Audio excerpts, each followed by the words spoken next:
You're welcome back to The Pulse. Now, most of you, I know, use mobile phones or have access to some form of telecommunications, from a simple phone call and text to the latest social media and heavy data usage. We've seen these innovations improve our lives in one point or another at a fee. But in the last few years, there seems to have been a growing angst among customers of these multinational telecommunication companies. In fact, there are some who feel the essence of customer service in the telecoms industry has been sacrificed on the altar of the business drive of making profit. So what seems to be the problem? Have the telecom companies just lost touch with service delivery, or are we taking the service we enjoy a bit for granted? Well, joining us in the studio is a member of the Ghana Chamber of Telecommunications, Abu Salihu. Thank you for joining us in the studio this afternoon, sir.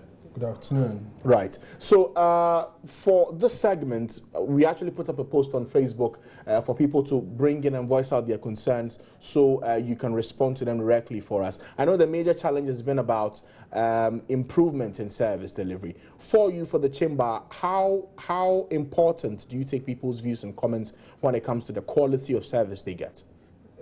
Just a bit of correction over there. I'm not representing the chamber over here, but we had a program yesterday with respect to issues around credit and billing. Yeah. I represent a telco, but it is as part of our collaborative efforts to ensure that we bring some level of transparency in terms of billing and charging to our customers for us to see. That's why we collaborated for that particular program yesterday. Okay. Now, going back to your initial comments, I think most telcos have invested quite a huge and significant amount of money in terms of infrastructure to improve upon service for consumers. We are in this business for the benefit of both the entity and then the consumer. We provide a means of communication to the consumer so that in return the consumer also gives some what do you call it, some reward. Fee to pay for the quality of service. Exactly. Over the years, I think we've done significant amount of investment to build our infrastructure in terms of voice and then data and then SMS, so that consumers would experience the quality of services that we give them. So for those who complain, for instance, about things to do with the quality of calls, like someone picks a call and can't hear too well, or they can't send messages at certain points within a day, what is it down to? More technical problems? I don't think the challenge is really technical. I think that usually, because of the nature of the technology, at some point in time you may have some interferences, but these are very minimal. Indeed, the regulator, which is the NCA, does quality of service checks every quarter, and I think that most of the telcos have come out with some significant improvement with respect to quality of service. Okay. Now, as I mentioned, we did put up a post and there have been some number of comments. I just want you to address them for us shortly. Jamila Takosia says, I would like to find out why customers are being charged horrendously, and the only explanation to that is that they have contract phones. Is it that if you have a contract phone, you are charged exorbitantly for the service you enjoy? I may not be able to speak directly to Jamila's issue because I don't have the details of her arrangement with which telco. But from where I'm coming from, we publish our rates very clearly on our websites, and we've got what we call end of call notification, where at the point that you terminate a call, you'll be clearly told how much you spent on that particular call. So it depends on the network that Jamila too is on. I'm sure probably if she visits her service provider, should be able to get additional information. Okay. Akosia Jemeng says that his issue has to do with the difficulty in getting refunds for wrongful credit deductions. He's asking how he can seek redress. For my organization, we have empowered our frontliners as part of our service delivery strategy to be able to refund back to customers in the event that customers have been charged.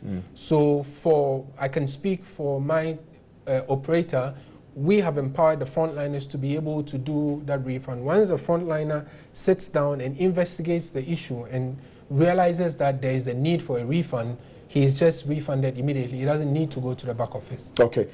Sof Nalong Mandaya says, I want to know why us users of telecom services up north in Tamale are having real issues regarding data usage. Is there a problem there? As I said initially, the NCA conducts the quality of service checks. We invest a lot in building the infrastructure of our network. In fact, for us, we are investing over $90 million this year to improve on our existing infrastructure. So if there is a challenge with regards to a coverage gap, we have a feedback mechanism where we take feedback from our consumers and we use that feedback to improve on the quality of service in those particular areas. So if there are such specific incidences, we would encourage the consumers to call into our call centers or visit our service centers so we can have those details, and then we would update on those services. Okay. One other thing that's come up, and I guess we can talk about it, is the kind of response time we get when, for instance, a network has issues to do with its data and network connections, and for 2, 3, 4 hours, sometimes the whole day, it goes off, and then all we get is a statement and an apology. Are we ever going to get to that point where, beyond the apology, there is some compensation for the number of hours that have been deprived of my network for which I bought credit to use? Now, I think these are stipulated in our license conditions that is being governed or that is being superintended over by the NCA. Now, the NCA has specified time limits within which the telecom operator is mandated to communicate back to their customers with respect to outages. So for specific outages, there are specific remedies. If it includes compensation, I trust that the telecom operators would provide compensation to those affected subscribers. And I've seen instances where customers have been compensated for some level of inconvenience that was caused as a result of a network outage. So for anyone who has a problem with a service delivery from any telecom company, is it to be that we should walk into the offices of these companies and demand what we want, or what? Yes, I think that each telecom operator has put in some robust controls. If I'm speaking for my operator, I would say that we've put in controls to ensure that we take feedback from our customers on all touch points. So if the customer has a problem and he can't walk into our service centers, he would phone the call center and would ensure that we give enough feedback on that. Or he can send us a tweet, or he can send us a Facebook post, or he can send us an email. We have multiple channels where our customers can, the media which our customers can reach us through. So I think any of such media would get through to us, and then would pick the issues up and then ensure that the customer gets resolution. For us, we say resolution is when the customer says that my issue is resolved. We don't sit on our blind side and think that once a customer has made a complaint to us, we just work from our side and say it's resolved. No, we go back to the customer to say, the complaint you escalated to us, has it been resolved? The customer says yes, then we close the complaint. Okay, all right. There's a lot we can do, but we are constrained for time. We might have to leave you for now and maybe continue this discussion another day. But thank you so much for coming. Thank you, Mr. Ali Saili, who is with the Ghana Chamber of Telecommunications. He also works for the telecom company MTN. But thank you so much for coming today on the program. Let's move on to some other news this afternoon. Now, 1,347 unemployed School of Hygiene graduates will now be employed under the Youth Employment Agency. The decision was reached today by the Ministers of Employment and Local Government and leadership of the hygiene graduates. Employment Minister Haruna Idrisu hopes that before their contract ends, their situation can be made more permanent. The government have accepted through the Ministry of Local Government and Rural Development and the Ministry of Employment to employ all 1,347 graduates from the 3 affected institutions since 2011 to be absorbed under the National Youth Employment Agency as a temporary measure for 1 year, pending financial clearance from the Ministry of Finance. So accordingly, they will be put under the employ of the Youth Employment Agency and be put on such allowance as determined by all of us. For our purposes, I've reminded them that this is not a wage employment. Therefore, government will pay 450 Ghana cedis allowance to each of the 1,347 people for the next 1 year, pending their final financial clearance and pending their final posting and absorption by the affected district assemblies. The Ministry of Local Government and Rural Development and the affected district assembly will take care of the accommodation of the affected persons to be posted by the Ministry for Local Government. So they would commence work from the 2nd of May, noting that 1st May is a statutory global public holiday, and I expect that this process will run until May 2017, within which period I expect that the Ministry of Finance would have given them the financial clearance for their final posting. Suffice it to add that at any moment that the Ministry of Finance is able to accommodate and absorb any of them through the sector ministry, we will make the requisite adjustment. Ours, as I said, is a stopgap measure for them to be under the Youth Employment Agency. Right, so that's the Employment Minister, Haruna Iddrisu, and one of the things he mentioned that this was a stopgap measure. So for the leadership of the hygiene graduates, is this enough for them? Are they satisfied? Let me get that response from the leader of the group, Prince Jamado. He's joining me now in the studio. Prince, good afternoon to you. Good afternoon. We've heard from the ministers. They made it clear that this is a stopgap measure. Are you satisfied with what you're getting? Yes, temporarily, yes, we are satisfied with that. When you say temporarily, what does that mean? Well, as being rightly established by the minister, that this is just a stopgap measure.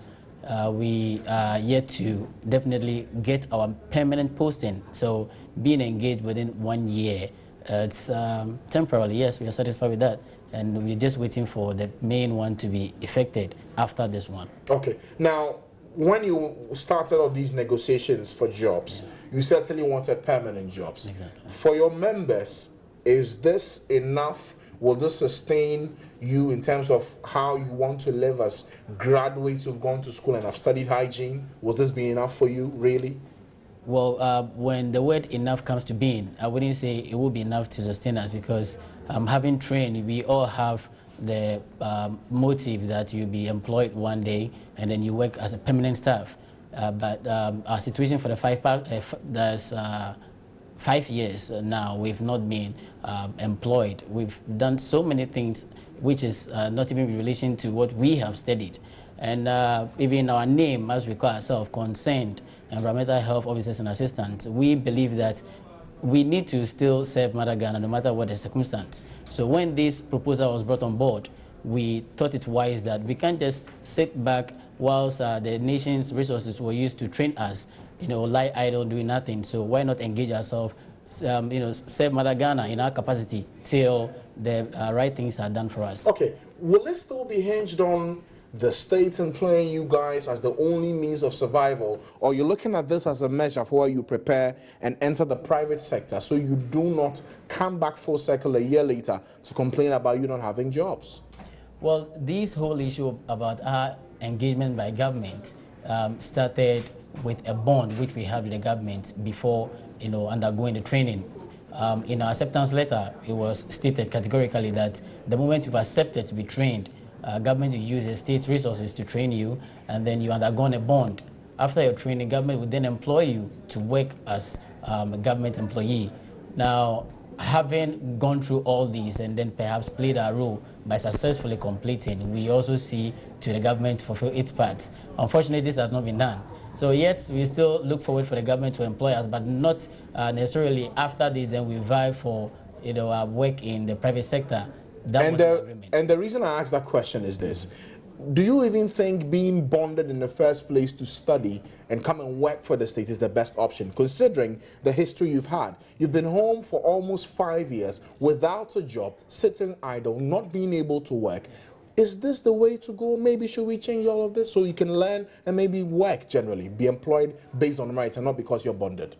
Well, one of the pillars or suggestions that we've always been given is for the change of policy so that there might be more room for us to be absorbed in the other sectors. As I speak with you, we have been limited down to only the Environmental Health and Sanitation Department, which we think is too small, maybe too limited. Because our work, the name environmental, we are exposed to so many avenues where we can really work. Okay. So we are putting on board to authorities to also consider the fact that they can change policies to open up more avenues for us to definitely venture into other sectors to work as we've been trained for. All right. I want to say thank you so much for coming today. Prince Jamado is leader of the Hygiene College of Hygiene graduates who've been given temporal jobs for 1 year. We'll go for a break at this point, but we'll bring you a story after the break of a challenge between a popular television evangelist, a fetish priest, and a forfeit involving a coffin. Stay on to see more of this story.